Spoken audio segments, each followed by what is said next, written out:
Alors, étudions maintenant des mécanismes de synthèse organique.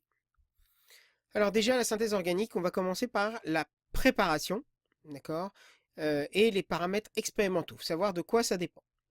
Donc, il faut des réactifs appropriés dans certaines quantités, d'accord, et le plus souvent, l'un des deux est en excès, c'est souvent le moins cher des deux. Il faut un solvant adapté qui doit permettre de solubiliser les réactifs et de contrôler la température du milieu réactionnel. Donc, des réactifs, un solvant. Il faut un catalyseur, donc ça vous apprendrez réellement à l'utiliser l'année prochaine. C'est une espèce chimique qui va accélérer la réaction, mais qui ne rentre pas dans le bilan de la réaction, c'est-à-dire qui n'apparaît pas dans l'équation chimique. Mais ça va accélérer la réaction. Et bien sûr, ça dépendra aussi de certains paramètres expérimentaux, température, durée de la réaction, pH, etc. Donc tout ça, c'est des choses à prendre en compte dans un protocole expérimental de synthèse. Et bien sûr, on va avoir des montages adaptés à la réaction en fonction de ce qui nous intéresse. Voici plusieurs montages, justement. Alors, on va avoir éventuellement des agitations, donc avec un agitateur magnétique. On va peut-être avoir besoin de mettre des produits au fur et à mesure pendant que ça chauffe. Donc, autour d'un ballon, on va avoir, vous voyez, une deuxième petite entrée. Ici, on va mettre un produit qu'on va vouloir mettre dedans, dans ce qu'on appelle une ampoule à couler. Donc, au besoin, on va en avoir besoin. Je reviendrai en dernier sur le montage à reflux. À l'intérieur du milieu réactionnel du ballon, on va mettre ce qu'on appelle des grains de pierre ponce pour réguler l'ébullition, c'est-à-dire pour que tout le mélange réactionnel soit à la même température de façon uniforme et homogène. Et souvent, en fin de réaction, on refroidit le mélange réactionnel pour que toutes les vapeurs se recondensent et ne pas perdre de matière. Donc, le montage à reflux, maintenant. C'est cette chose-là. Donc, vous avez un chauffe-ballon, un ballon, et ici, vous avez ce qu'on appelle un réfrigérant à eau, de façon verticale, qui est positionné au-dessus. Vous avez ici de l'eau fraîche qui arrive du robinet et ici qui ressort par le haut. Donc en fait, quand vous allez chauffer le milieu réactionnel, vous allez avoir des vapeurs qui vont monter. Sauf que ici, vous voyez que vous avez à l'intérieur un tube vide où les vapeurs vont pouvoir circuler. Et tout autour, vous allez avoir une coque où l'eau qui arrive va pouvoir circuler tout autour.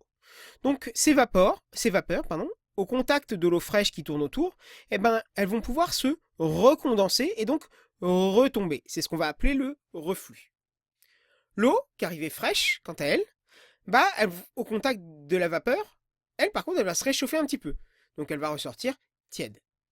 D'accord. Donc le fait de que les vapeurs se recondensent et retombent, c'est ce qu'on appelle le reflux, d'où le terme montage à reflux, ça a plusieurs intérêts. Permettre de chauffer à la température d'ébullition des produits, parce qu'ils vont retomber, et le fait que ça retombe, ça va permettre de travailler sans perte de matière et à volume constant. Donc quand on vous demande les trois intérêts d'un montage à reflux, il y en a trois. Chauffer pour accélérer la réaction, travailler sans perte de matière et à volume constant. Donc ça c'est très important, c'est l'intérêt du montage à reflux. Une fois que la synthèse en elle-même est faite, la molécule est fabriquée, on va traiter le milieu. On va notamment vouloir l'extraire. Donc on va par exemple faire une extraction. Alors c'est très rapide, je vous montre des étapes éventuelles. On va pouvoir l'extraire par une extraction liquide-liquide dans une ampoule à décanter. D'accord. Si le produit est solide, on va pouvoir l'extraire par filtration Büchner. Donc ça vous l'avez déjà fait. Une fois que l'extraction est faite, on peut avoir à sécher la phase organique. D'accord. La phase organique, on la sèche pour enlever les traces éventuelles d'eau avec un produit qui est du chlorure de calcium. Ensuite, on peut évaporer le solvant, éventuellement par une simple évaporation en chauffant, soit par un évaporateur rotatif qui va être un petit peu plus performant. Et enfin, donc je l'ai dit, la filtration, essentiellement sous vide pour que ce soit plus performant. Donc ça, c'est des choses que vous avez vues. L'extraction liquide-liquide.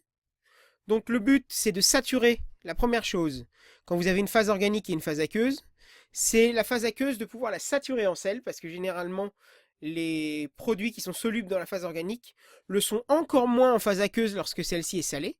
Donc, on va mettre de l'eau distillée, certes, mais on va aussi mettre du sel pour saturer la phase aqueuse en sel afin de faire migrer encore plus les produits qu'on veut extraire dans la phase organique. Cette phase, c'est ce qu'on appelle le relargage. Ensuite, la phase organique, on va ce qu'on appelle la laver et on va pouvoir extraire le produit de la phase aqueuse. Voilà. Une fois que le produit est extrait, il est encore impur. Il va falloir le purifier et l'identifier pour voir si c'est bien ce qu'on a fabriqué. Donc, pour le purifier, il y a deux techniques. Si c'est un solide, on va avoir recours à la technique dite de recristallisation, fondée sur simplement une différence de solubilité des produits et des impuretés dans un solvant. C'est-à-dire que notre produit qui nous intéresse, c'est les impuretés. On va les introduire dans un solvant et les chauffer pour faire en sorte que les deux à chaud dans ce solvant puissent se dissoudre, mais que à froid, les impuretés soient solubles dans ce solvant à froid, alors que le produit qui nous intéresse, lui, soit insoluble et devienne solide dans ce solvant à froid. Donc avec une nouvelle filtration de Bechner, on pourra l'isoler des impuretés. Et si le produit est liquide, on va faire une distillation fondée sur une différence simplement. Donc vous l'avez vu, de température d'ébullition, on a vu ce que c'était que la distillation. Et pour l'identifier, on a différents types possibles d'analyse. Donc une CCM, c'est la chromatographie sur couche mince, mais on peut avoir d'autres types de chromatographie. Vous le verrez l'année prochaine, vous ferez ce qu'on appelle de la spectroscopie infrarouge, de la spectroscopie RMN, résonance magnétique nucléaire, donc de la spectroscopie UV visible, et on peut les identifier aussi par la température de fusion ou l'indice de réfraction.